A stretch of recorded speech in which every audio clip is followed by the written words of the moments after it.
Ngayong araw nga mga paps, rorota na naman tayo bilang isang food panda rider. Pero bago tayo rumota, papapugiin muna natin si Baby Black. Magjujuti nga pala tayo ngayong araw mga paps, gamit ang riding jersey ng Street Life Customs. Napaka-pogi yan mga paps, hindi pa ganun kainit kasi mesh type siya. At meron nga rin palang mga paddings to mga paps. Kaya kung gusto nyo ng mapormang riding jersey at safety kayo, umorder na kayo dito mga paps. Chat nyo lang siya. O kaya naman, i-message nyo lang ako. Kaya naman, inatras ko na itong motor ko mga paps. Tapos yan nga, buti na lang kasya tayo dito sa daanan mga paps. May nakaharap pa nga ang tricycle. Lagi nga kasing ganito sa harap ng gate namin mga paps. Napakaliit na nga lang ng motor ko na harangan pa. Ilang beses na rin namin silang pinagsabihan mga paps pero bumabalik pa rin. Kaya naman wala tayong magagawa dyan. Dumiretso na nga ako dito mga paps para pumunta sa tropa nating mekaniko. At sa hindi nga kalayuan mga paps, may nakakilala nga sa atin at tumarbor ng sticker natin. Ano, magaling ka?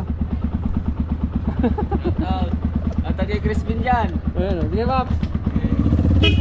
Pagkatapos ko nga magabot ng sticker dyan mga paps, umalis na rin ako kasi mamaya-maya magsisimula na rin yung duty ko. At bago pa nga tayo makarating sa shop ng tropa mga paps, nakita pa nga tayo ng dati nating katrabaho kaya naman yan umarbor na rin sila ng sticker. Lagi nga akong nakikita ng dalawang to mga paps kaso lagi tayong walang sticker kaya naman ngayon mga paps hindi ko na rin pinalampas na bigyan sila. Bago nga ako umalis dito mga paps ayan nagpicture taking nga muna kami. Salamat lagi sa walang sawang suporta sa akin mga paps. Dumiretso na nga agad tayo sa shop ng tropa natin para masimulan na at hindi tayo malate sa duty natin. Yan nga pala yung tropa nating napakalupit. Napakalupit kasing kumalikot niyan mga paps. Oh, iba-iba na naman yung nasa isip nyo. Kumalikot ng motor.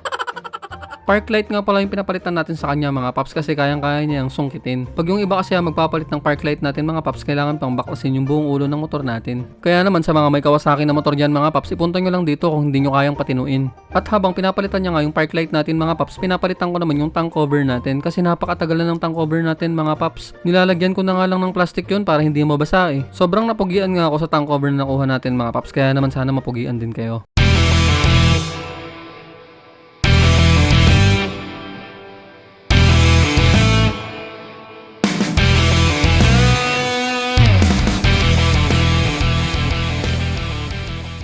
O diba, ang pogi na ni Black, pareho na sila ng amo niya. Charis!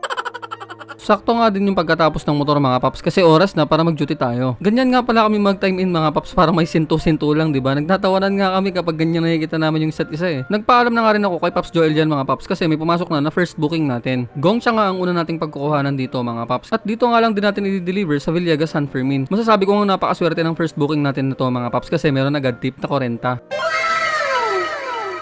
At bago pa nga ako makalabas sa village na to mga paps, may nakakilala nga sa atin at umarbor na rin ng sticker natin. Inabutan ko na nga agad siya ng sticker natin mga paps kasi may pumasok ng pangalawang booking natin. Kaya naman nagpaalam na siya at umalis na rin ako mga paps. Ang susunod nga pala nating pagkukuhanan mga paps dito sa Jollibee Talavera. Pagkapasok ko nga dyan mga paps, chinek ko na agad kung sakto yung order ng customer. Sakto naman yung order mga paps kaya naman pinicturean ko na para makalis na ako agad. At ang pangatlo ko nga booking mga paps dito naman sa Boy Chicken. Pagkadating ko nga dito mga paps, inabot na agad sa akin yung order. Tapos sabi sa akin mga paps, kailangan daw muna ang picturean kaya naman yan nag-post ako. Tapos nagpaalam na nga rin ako sa kanila mga paps na isasali ko sila sa vlog ko ngayon. Baka may sticker ka dyan, sir. Meron po. Okay na po.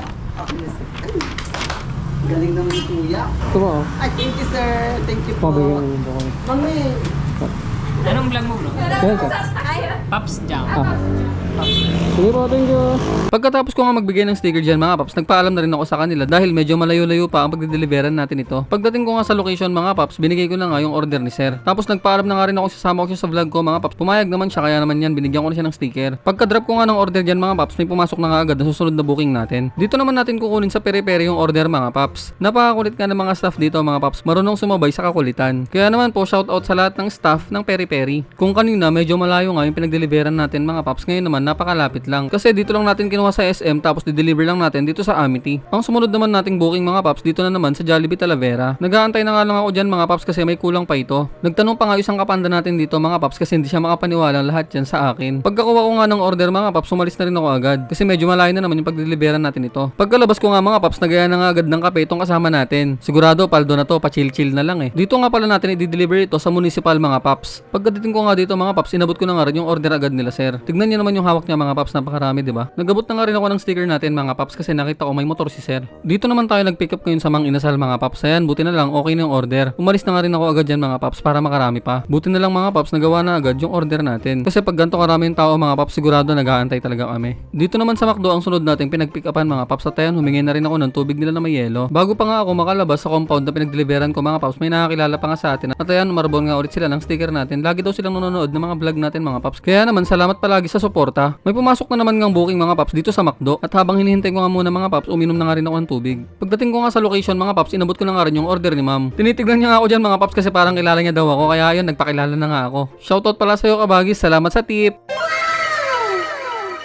Sumunod ko nga na-deliveran mga paps, parang bonus round lang kasi dito ko lang kinuha sa House of Chickens tapos i-deliver ko lang dito sa Everrice. At ang huling delivery naman natin ngayon mga paps para sa araw na to ay dito nga sa Specialist. Inabot ko na nga rin agad itong order ni mga paps. Inabot ko na nga yung barya niya dyan mga paps at nagpaalam na rin ako kung okay lang na isali ko siya sa vlog ko. Pumayag naman siya mga paps. Pagka-drop ko nga nito mga paps, sakto tapos na yung duty ko kaya naman naisipan ko munang magpahinga. Kaya naman nagpunta na ako sa tambayan namin para magkape. Syempre yung paborito natin kukunin natin dyan mga paps ang hot choco. Tamang kape nga lang tayo sa Gedli dito mga paps habang nagpapausok. Sa araw nga na to mga paps, nakapag-deliver nga tayo ng 13 na orders at ang kinita nga natin dito ay 635.47. At yan nga ang kita natin sa araw-araw mga paps, minsan malakas, minsan mahina, minsan talaga sobrang tumal mga paps, katulad ng mga ina-upload ko na 300 hanggang 400. Minsan pa nga sa sobrang tumal mga paps, meron pa nga yung nag-uuwi ako ng 200. Pero para sa akin mga paps, okay na yun kasi part-time ko si Foodpanda. Kay Foodpanda kasi mga paps, kahit matumal pero full-time ka, sigurado hindi ka uuwing luhaan. Katulad na lang ng account na lagi kong tinitignan mga paps, isipin nyo sa loob ng isang linggo 7,000 na ang pinakamababa niya. Kaya nakakatuwa lang talaga mga paps na may mga trabaho ng ganito. Yung binabayaran talaga kung gaano kahirap yung tinatrabaho mo. O siya, hanggang dito na lang muna mga paps. Comment mo na lang dito sa baba kung tagasan ka para naman malaman ko kung hanggang saan na umaabot ang video natin. Salamat sa panonood mga paps. Ingat kayo lagi. Bye-bye!